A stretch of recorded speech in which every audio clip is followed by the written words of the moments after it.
Learn more beats. You have to learn the ones you know. Well, I know the ones you know. I'm not sure. I know, gives you the fact that they don't beat that fast with the activity. It wasn't coming out in that time. Well, maybe he was doing something different. I was trying to follow.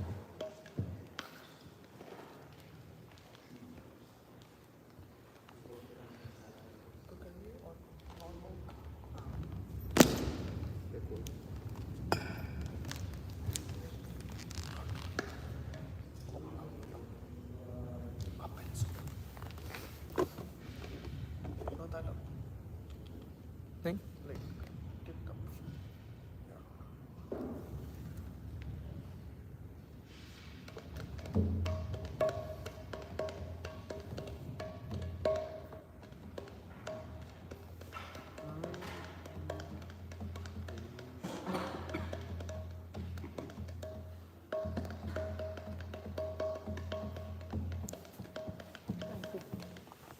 Typo. Candidate लिखा है नहीं मैंने तो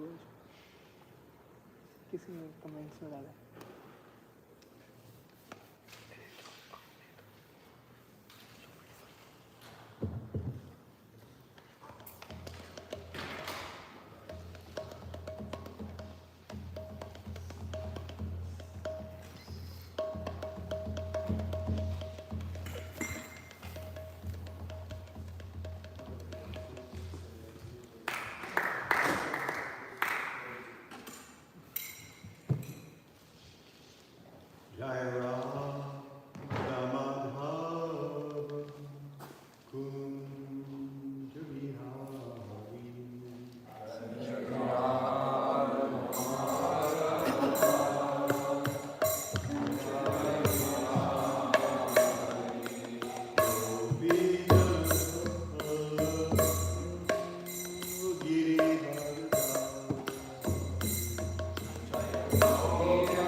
Jai Radha Madhava Kunja Bihari.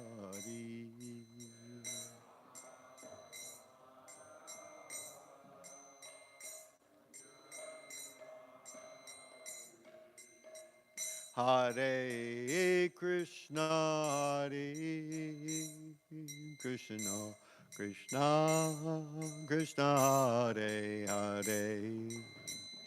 Hare Rama, Hare Rama, Rama Rama, Hare Hare.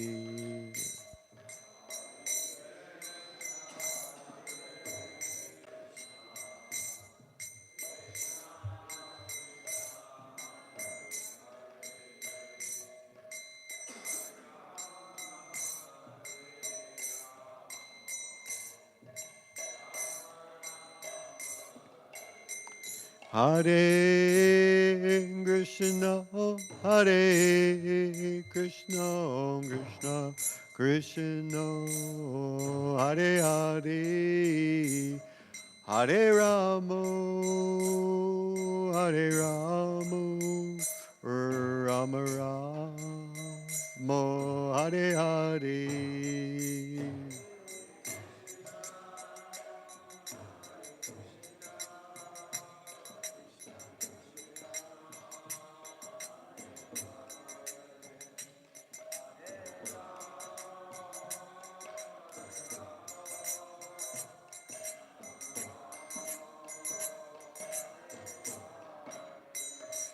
Jaya Prabhupada, Prabhupada, Jaya Prabhupada, Jaya Prabhupada.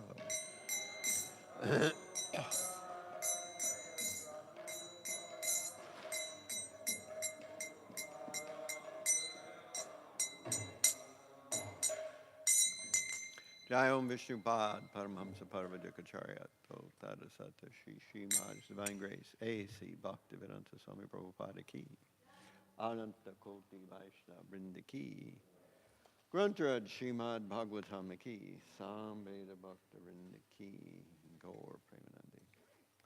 All glories to some devotees, all glories to some devotees, all glories to some devotees, all glories to Sri Sri Guru and Sri Gauranga.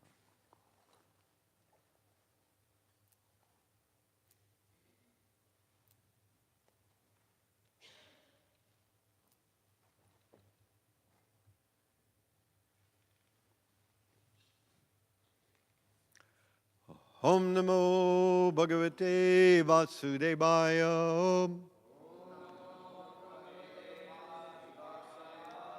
Om Namo Bhagavate Vasudevaya.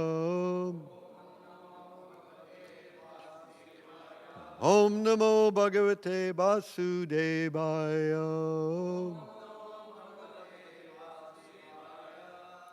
Om Ajnanatimidandasya Gananjana Shalakhaya Chakshur Anmilitam Yena Tasmai Shri Gurave Namaha Shri Chaitanya Manobishtam Stapitam Yena Bhutale Swayam Rupa Kadamayam Didati Swapadantikam Vandeham Shri Guru Shri Yuta Padakamalam Shri Gurun Vaishnavam Scha Shri Rupam Sagrajatam Sahagana Raghunatan Vitam Tam Sajivam Sadvaitam Savadhunam Parijana Sahitam Krishna Chaitanya Devam Shri Radha Krishna Padan Sahagana Lalita Shri Vishakanvitamscha Hey Krishna Karuna Sindho Dina Bandho Jagatpate Gopesha Gopika Kanta Radha Kanta Namostute Tapta Kanchana Gorangi Radhe Vrindavaneshwari Vrishabhanu Sute Devi Pranamami Hari Priye Vanchakalpa Tarubhyascha Kripa Sindhubhya Evacha Patitanam Pavanebhyo Vaishnavebhyo Namo Namaha Shri Krishna Chaitanya Prabhu Nityananda, Shri Advaita Gadadhara, Srivasadi Gaur Bhakta Vrinda, Hare Krishna, Krishna Krishna, Hare Hare, Hare Rama, Rama Rama, Hare Hare, Hare Krishna, Krishna Krishna, Hare Hare, Hare Rama, Rama Rama, Hare Hare. Okay, so we are in a new chapter, chapter 24 of third canto, and we're on verse 3, as I understand. I think that's what I saw up when it was working a few minutes ago. This arrangement seems to be problematic, just like the audio arrangement. Yesterday was, sound was really our poor Krishnendu.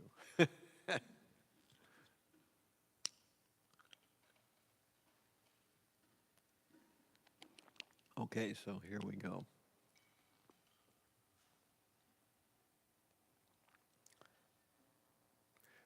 Drita vratasi bhadram te. Drita vratasi bhadram te. Damena niyamena cha. Damena niyamena cha. Tapo dravina naya. Trapo dravina danaischa.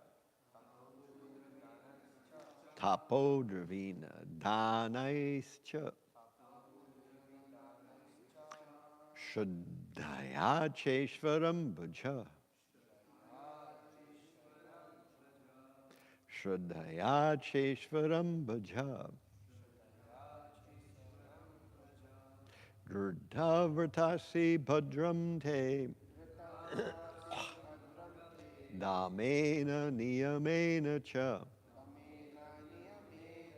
Tapo dravina danaischa. Shraddhaya cheshvaram bhaja.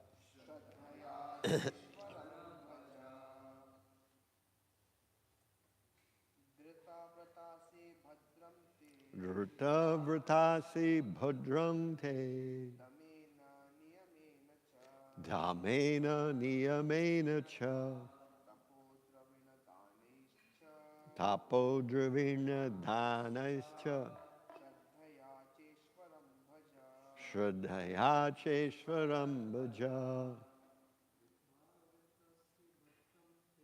Drita vratasi bhadram te. Damena niyamena cha. Tapo dravina danaischa. Shraddhaya cheshvaram bhaja. Drita vratasi bhadram te. Damena niyamena cha. Tapo dravina danaischa. Shraddhaya cheshvaram bhaja. Vaishnavis. Drita vratasi bhadram te. Damena niyamena cha. Tapo dravina danaischa. Shraddhaya cheshvaram bhaja. Drita vrata asi. You have undertaken sacred vows. Bhadram te. May God bless you. Damena, by control of the senses. Niyamena, by religious observances. Cha, and. Tapaha, austerities. dravina, of money. Dhanai, by giving in charity. Cha, and. Shuddhaya, with great faith. Cha, and. Ishvaram, the Supreme Lord. Bhaja, worship. So the translation reads thus: you have undertaken sacred vows, God will bless you. Hence you should worship the Lord with great faith through sensory control, religious observances, austerities, and gifts of your money in charity. So responsively, you have undertaken sacred vows. God will bless you. Hence you should worship the Lord with great faith through sensory control, religious observances, austerities, and gifts of your money in charity. Okay, so here is Prabhupada's purport. It's not very long. In order to spiritually advance or to achieve the mercy of the Lord, one must be self-controlled in the following manner. He must be restrained in sense gratification and must follow rules and regulations of religious principles. Without austerity and penance and without sacrificing one's riches, one cannot achieve the mercy of the Supreme Lord. Kardam Muni advised his wife, you have to factually engage in devotional service with austerities and penance, following the religious principles and follow the religious principles and giving charity. Then the Supreme Lord will be pleased with you, and he will come as your son. Drita vritasi bhadram te damena niyamena cha tapo dravina dhanais cha shraddhaya cheshvaram bhaja. You have undertaken sacred vows. God will bless you. Hence you should worship the Lord with great faith through sensory control, religious observances, austerities, and gifts of your money in charity.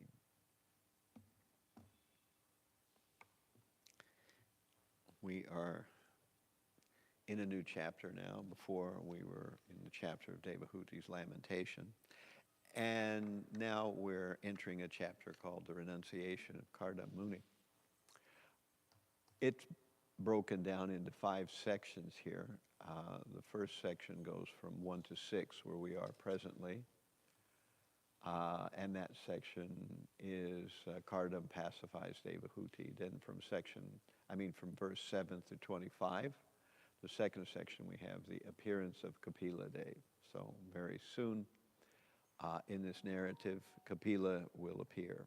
And then 26 through 34, Kardama will offer prayers to his son Kapila Dev.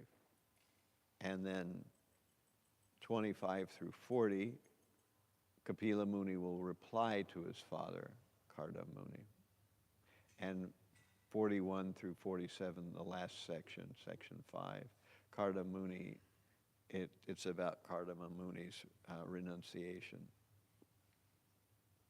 All right, so that's kind of the way the flow will go for this particular chapter that we are embarking on today.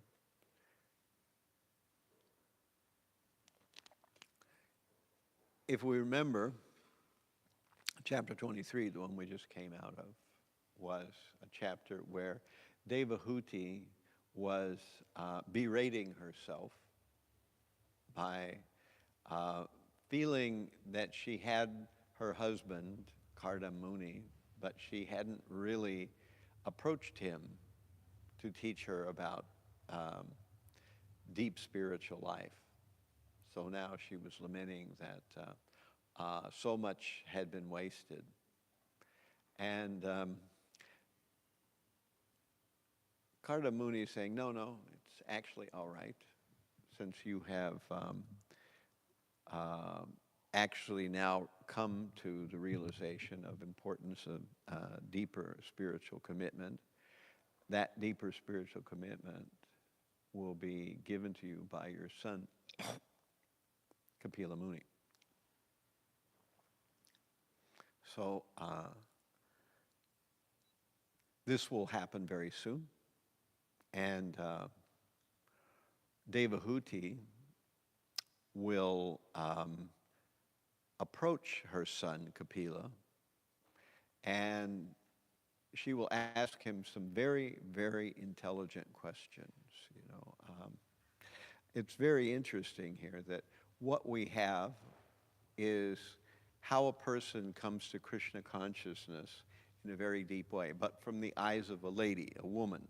So Devahuti is not your typical brahmachari growing up or whatever it is. She's a woman, and she was in a very noble family, obviously a very wealthy family. And she chose Kardama Muni because she was attracted, and Kardama Muni married her. She served him very faithfully, even though he didn't provide for her in a very luxurious way. And she served him very faithfully, and this developed a great attraction for her husband in her. And now she knows her husband is leaving. He's going to take renounced order of life. And she was lamenting the fact that she had not really taken full advantage. But nothing is lost. Neha brikama nasosti pratyavayo navidyate swalpamapyasya dharmasya trayate mahatobayat. So in this endeavor, there is no loss or diminution, and even a little advancement can save one from the greatest fear, as it says in Bhagavad Gita's 2nd chapter. Neha bikrama nasosti pratyavayo navidyate swalpamapyasya dharmasya trayate mahato bhayat. So even a little advancement. And that means that whatever progress we make in devotional service can never be lost. So if we make 13% progress in devotional service, in the next life we begin from 14%. Whereas everything in material life is lost. Whatever money you make, whatever progress you achieve in the material world, with the change of body, your slate is completely wiped clean. You don't get to take anything with you. So that's why devotional service is a winning game that you can't help but eventually fully purify yourself. It may take several lifetimes, but it doesn't have to necessarily if one simply follows the process of devotional service very sincerely and avoids offenses. So that's the important thing. Now, it's interesting. Sneak peek of coming attractions here, so I hope I'm not doing any spoilers here. But when we're talking about Bhāgavatam, we're not worried about spoilers. So the next chapter, chapter 25, we will see that Devahuti will approach her son, and she will say a couple of things. My dear Kapila Dev, that I am sick of being harassed by my senses. And please instruct me how I can become free. So this is the way that Devahuti approaches her son. And then Kapila Dev will start the process of teaching Sankhya. This is another interesting thing. Here, Devahuti is being taught a very specific and sort of technical, Sanskrit or Vedic group of teachings, There are those who claim that, women should just follow their husband and not really worry too much about devotional service. But that was never the way Prabhupada made the whole system in ISKCON. That's why we have ladies living in a temple. You never see that in India. It's not a part of Vedic culture. But the idea is that all of us have the imperative and the ability to raise ourselves up from whatever we were before to a higher level. And there's no bar on the door. Devahuti is doing it. She was obviously attached. She freely confesses it, and now she is perfecting herself. And she's asking very intelligent questions, the kind of questions that show that someone has realized what the real purpose of life is. So this is what, she's saying. Let me see if I can, it's very nice the way it's actually worded. I was looking at it this morning.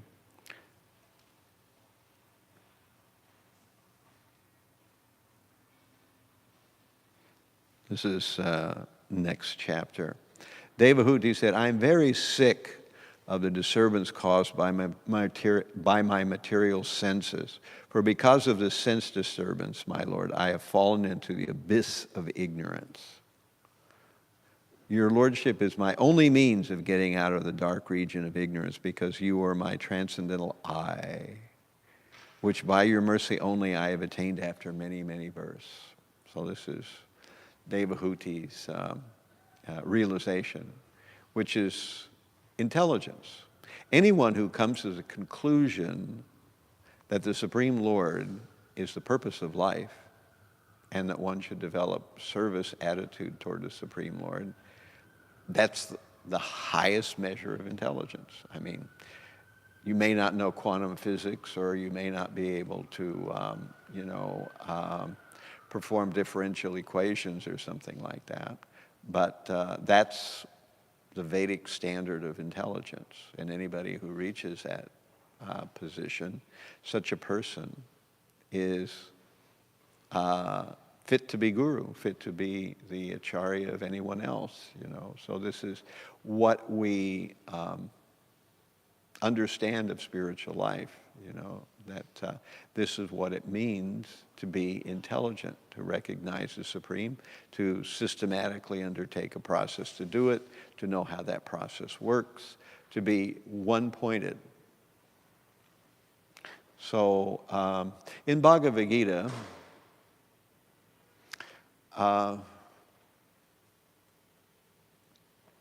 we also learn that what's the hindrance? Bhogashvarya prasaktanam, taya parhita chetasam, what is it? Vyavasayatmaka buddhi samato navidhiyate. So in the minds of those who are too attached to sense gratification and bewildered by such things, the resolute determination for devotional service does not take place. So that's why we don't see people banging on the door to get into hearing Bhāgavatam class in the morning, because most people don't have that vyavasayatmaka buddhi. They don't have that intelligence to want to understand what the real purpose of life is. So they don't have that intelligence because they are still hypnotized by material desire. That they think that big apple of material happiness is out there somewhere. I just have to get my bite of it somehow or another. Sooner or later, I know I'll do that. I will find that pot of gold at the end of the rainbow, and that'll be it. From that on, it'll be smooth sailing. From that point on, I'll be, living the life of Riley, or I'll be, completely, on Easy Street, I'll be doing my cakewalk, you know, so that's the way people think. And because that implicit faith that material happiness is out there, I just have to find it. That's what keeps the resolute determination from devotional service from taking place. And that's why we talk about, you know, this idea that unless one is materially exhausted. Now here's another woman saying something very important in devotional life, you know. This idea that unless one is materially exhausted, one cannot take seriously to spiritual life. So if someone is convinced that happiness exists on the material level, one will never be serious about devotional service. So, you know, Bhogashvaya prasaktanam taya pahrita chetasam vyabhasayatmaka buddhi samato na vidhiyate. So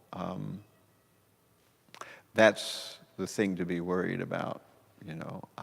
But at some point or another, we all come to that stage where we realize it just ain't working, you know, that material happiness.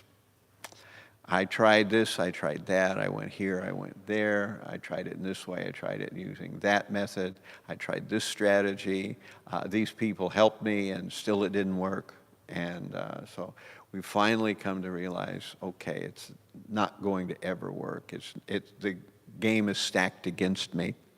However, I've heard about this new thing called devotional service. Let me give that a whirl. So then one has to have vyavasayatmaka buddhi, you know, one has to have the intelligence being fixed. Even if we engage in devotional service intermittently, not completely properly, even if we fail, it's all going to eventually make its way to full purification. We won't have to worry. So in this way, we will go through material life, and we will have stages just like Devahuti, that, you know, we'll see that, okay, I've been doing devotional service for some time, but I've been cheated. I didn't really understand what I needed to do. Now I understand what I need to do, and I'm going to a deeper level. And so that's actually, you know, what I need to do now is to go to a deeper level, and this is how I will do it. You know, I realized from hearing Bhāgavatam, from reading Bhagavad Gita, that this is the system, and I wasn't applying that part of the system. Now I'm going to apply it more assiduously, and in this way I will make deeper progress. So it's interesting. I was looking over Buri Jan's Unveiling His Lotus Feet, which he does a commentary on the verses of Bhāgavatam, at least the first verses of the earlier chapters of Bhāgavatam. And he ties this whole chapter, at least this first part, you know, where Devahuti's lamenting, he ties it to, there is an element Devahuti is recognizing, and she will make this statement in the next chapter, in chapter 25, that I'm attached to my relatives. You know, so people tend to be attached to relatives. Particularly, she's attached to her husband. She was attached to him because he was a great devotee, but to some extent, she realizes she's also attached to him just because it's a man-woman thing, you know. So, and then what Burijan quotes is from 5th canto of Śrimad Bhāgavatam, I think it's 558, you know, Pumsam striya maituni bhavametam tayor mito hridayam grantim ahur ato grihat sheta sutapta vitayar janasya moho yaham janasya moho aham mameti, that's what it is. That attachment between male and female is the basic principle of material life, based on this misconception which ties together the hearts of the male and female. One becomes attached to body, home, property, children, relatives, and wealth, BHP, CWR. body, home, property, children, relatives, and wealth. So in this way, one increases life's illusions and always thinks in terms of I and mine. So this is an interesting verse, and this is, of course, in 5th canto. This is Rishabdev talking to his 100 sons, you know. Attachment between male and female is the basic principle of material existence. On the basis of this misconception, which ties together the hearts of the male and female, one becomes attached to body, home, property, children, relatives, and wealth. In this way, one increases life's illusions and always thinks in terms of I and mine. So this is something that happens not just to women, but it happens to men as well. And this is something that can be given up gradually through the process of Krishna consciousness. We become less focused on the body because we know that the material world will never actually deliver the billboard of material happiness, that it's a losing game. And actually, what's really interesting, there's this verse, let me go there. This is the kind of thing that the Bhāgavatam is good at. This is Maharaj Nimi speaking. Actually, he's inquiring, and Prabhupada is answering him. So,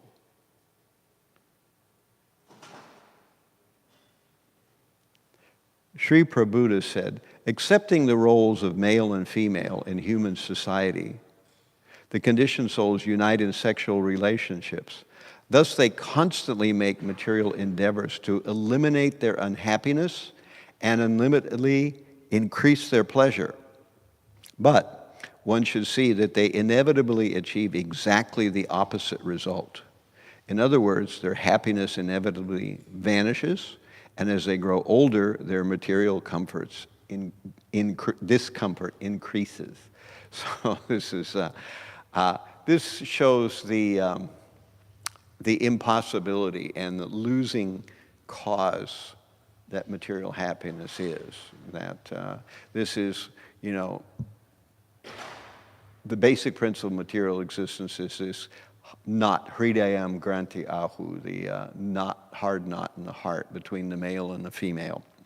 And then there's a family, and throughout life, the woman and the man, they struggle to bring up the children and hold things together and all that kind of stuff, you know. The very beginning, it's, you know, the little wham-wham and the brown surprises in the back of the pack, you know, and all that kind of stuff. And then there is later on, you know, the harrowing teenage years and the whole business.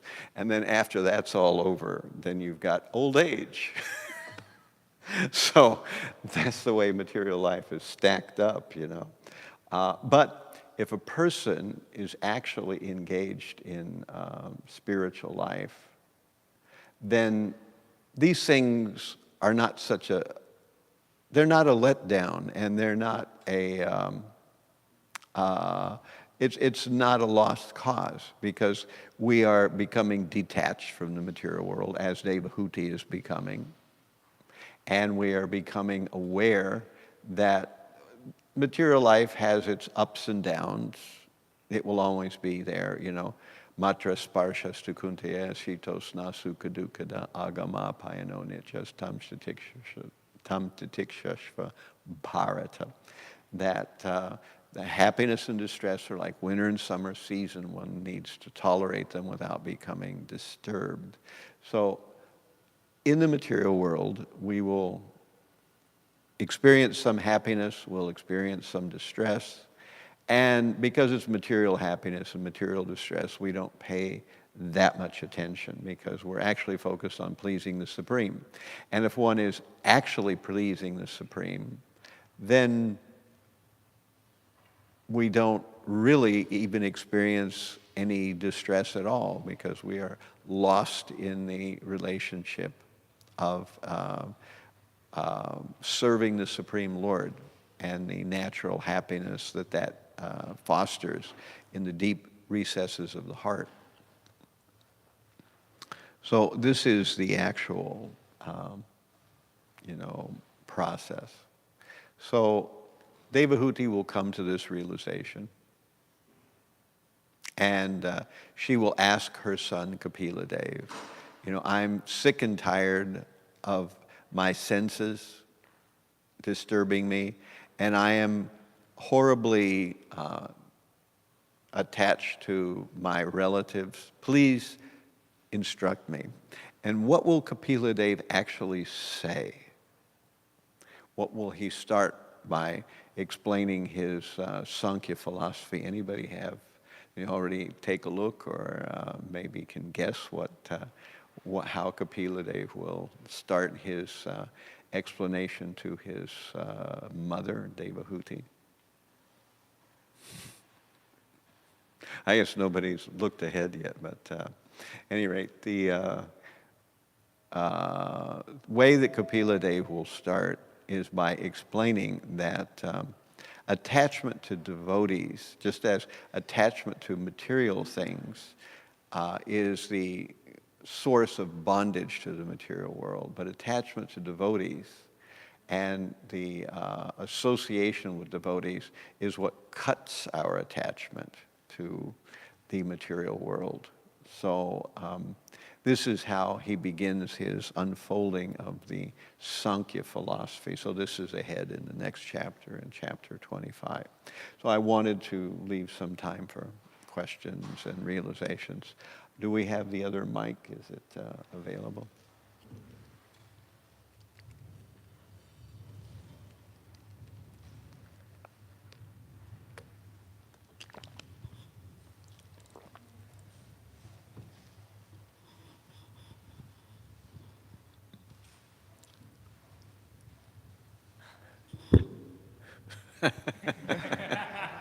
I think Tulsi has a question in the back there.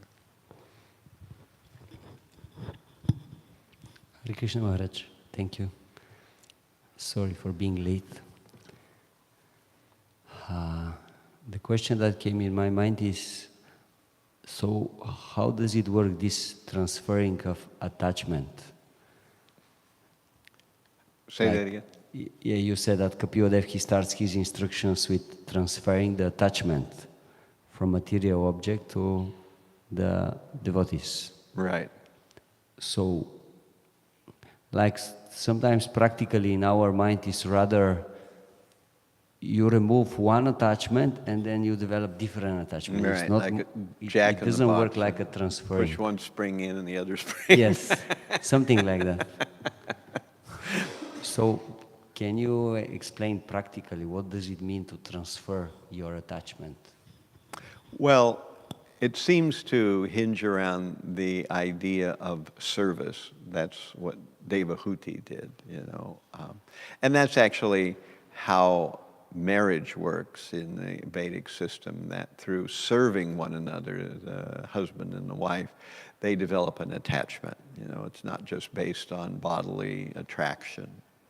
So by serving the devotees, then we become purified. Actually, in 5th canto again, we have, Rishabdev describing that it's by, what is that verse? It's serving the devotees, the door to the heavenly worlds is opened. And let me see if I can get to 5th canto here real quick. I think it's 555.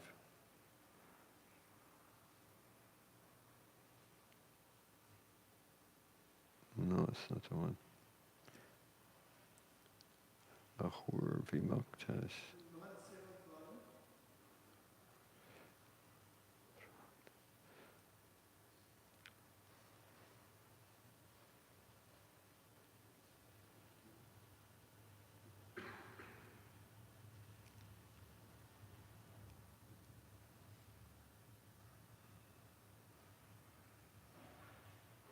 I can't think of the Sanskrit and I can't find the verse. 552? Maybe I went the wrong way. Yeah, that's it, 552. Mahat sevam dwaram ahor vimuktes tamo dvaram yositam sangi sangam mahantas te samachita prasanta vimanyava surida sadavoye. One can attain the path of liberation from material bondage only by rendering service to highly advanced spiritual personalities.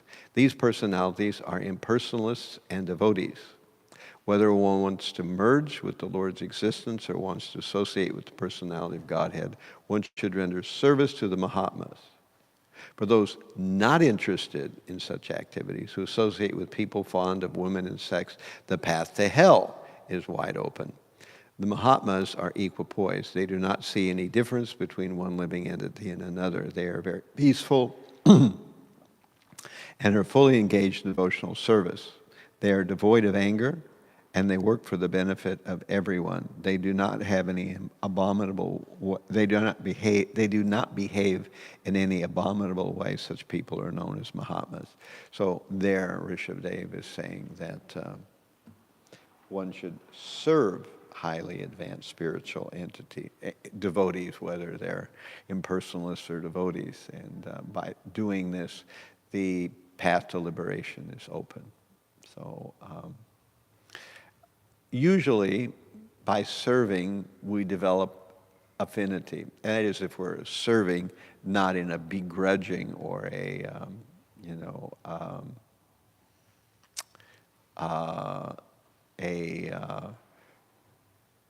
mindless way.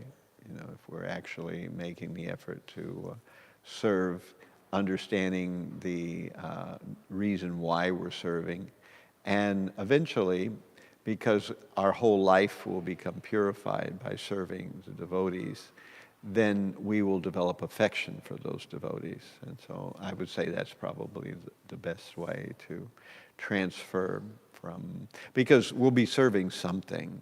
That's the whole thing in the material world. You have to serve something. You have to orbit your life around something. So it can be your little doggy or something like that. Like these, you see these people up and down the street where the doggy will poop, and then they go into their purse or bag and they pull out this little plastic thing, and then they go and very carefully get the poop. And there's a whole science to it, right? They turn the bag inside out and they put their hand over the poop. Then they turn the bag right side up and pick up the poop so they don't ever have to touch the poop. And then they throw it away.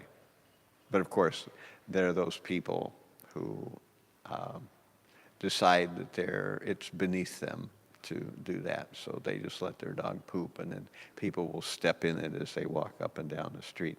And such people, I'm sure there's a special punishment in the hellish worlds for people who do not clean up the poop after their dog.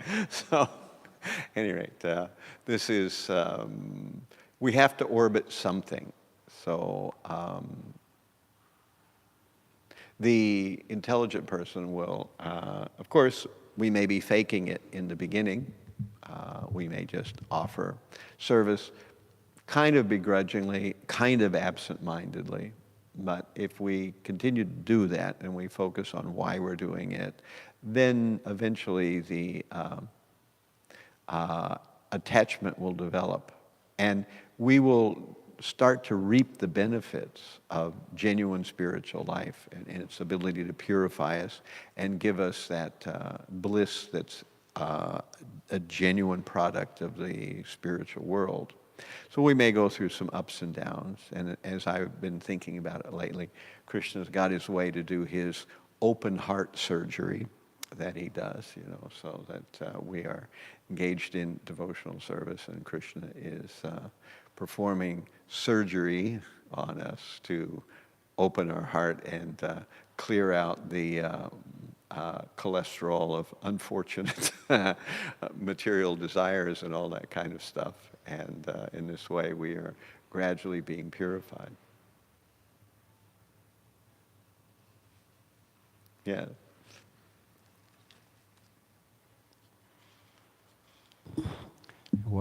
Why sometimes someone will serve Krishna or the Vaishnavas for a very long time, let's say 10 years, 20 years, but still it looks like that actually his material attachment is stronger than his spiritual attachment to the saintly people. Uh-huh.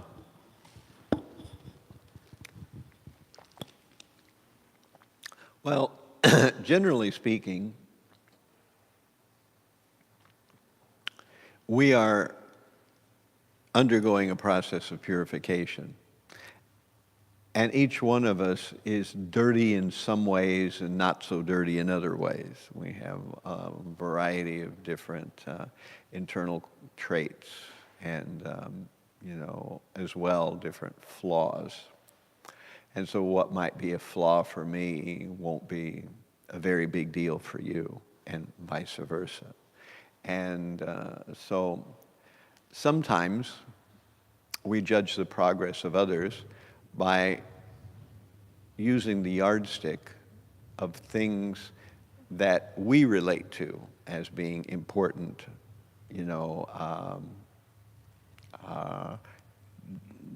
mile markers for spiritual progress.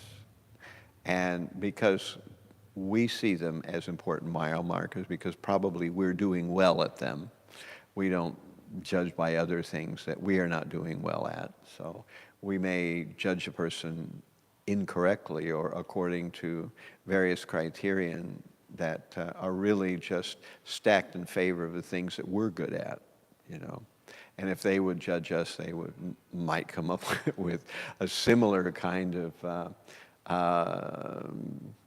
biased view of what we consider and what we don't pay much attention to.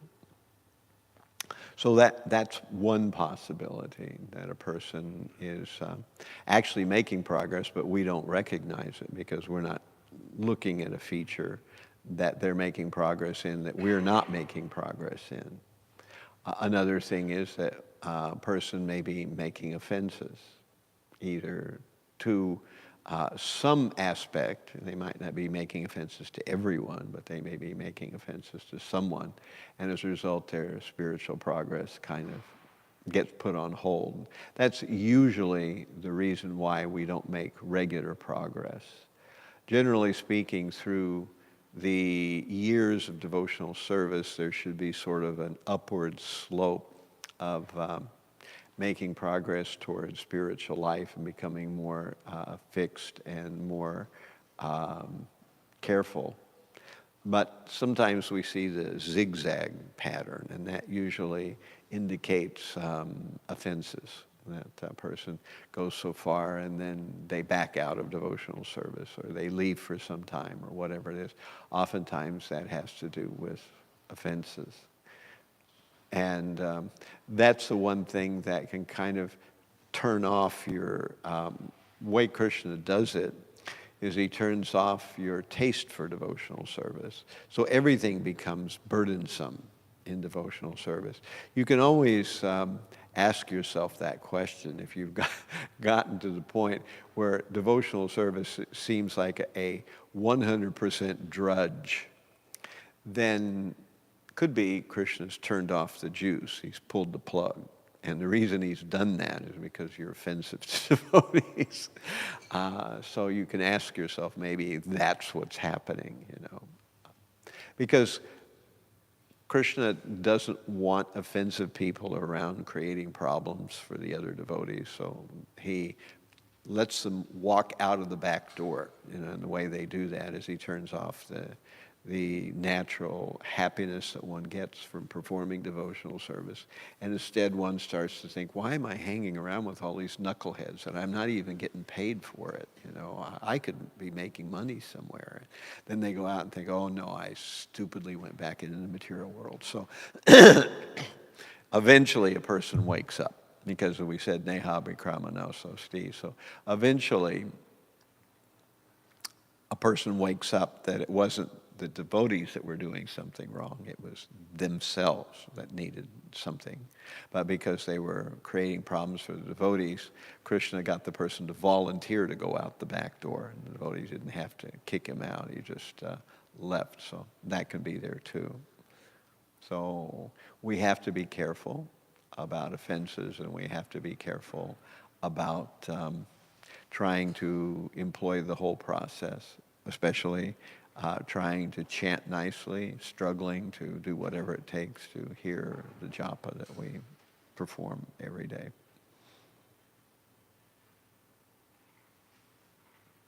So if we are performing devotional service properly and nicely, we will feel naturally happy. And Devahuti is lamenting right now because, of course, her husband is going away. That's one aspect of it.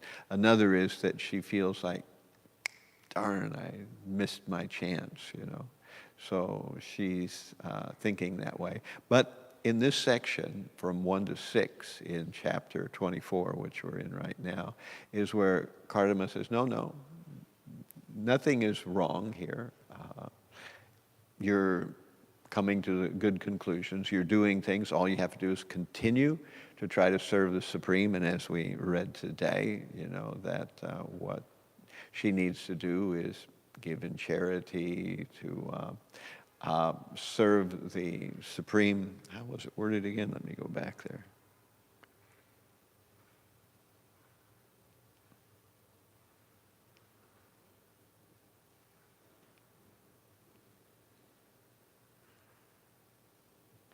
You have undertaken sacred vows, God will bless you. Hence you should worship the Lord with great faith through sensory control, religious observances, austerities, and gifts of your money in charity. Sensory control is the real big item. Now, we can't control the senses completely, but we make an effort to regulate them. And through regulation, we gradually get control of our senses, and that's what the whole process of devotional service is about. We regulate the senses, and in this way, we are able to eventually become more and more focused on Krishna, and we manage to not be so pushed around by our own sense desires. So usually it happens by degrees, gradually.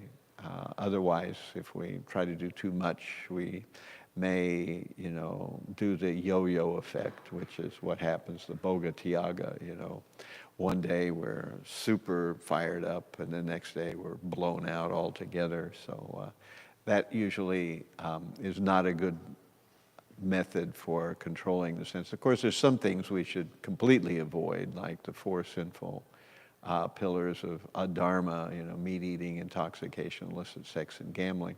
But as far as other things in the matters of eating and sleeping and other kinds of austerities like that, usually it's best to gradually implement those and try to do in this way. It'll be more natural. There won't be the tendency to overamp and then blow out on the other side. If you're yo-yoing back and forth, that means you haven't really found the right sort of level of your ability to control. But we will go through these things. These are all the struggles of engaging in devotional service. All right, so if there are no other questions, then we will adjourn. Thank you all very much for your kind attention. All glories to Śrimad Bhāgavatam. All glories to the Vaishnava devotees of the Lord. Hare Krishna.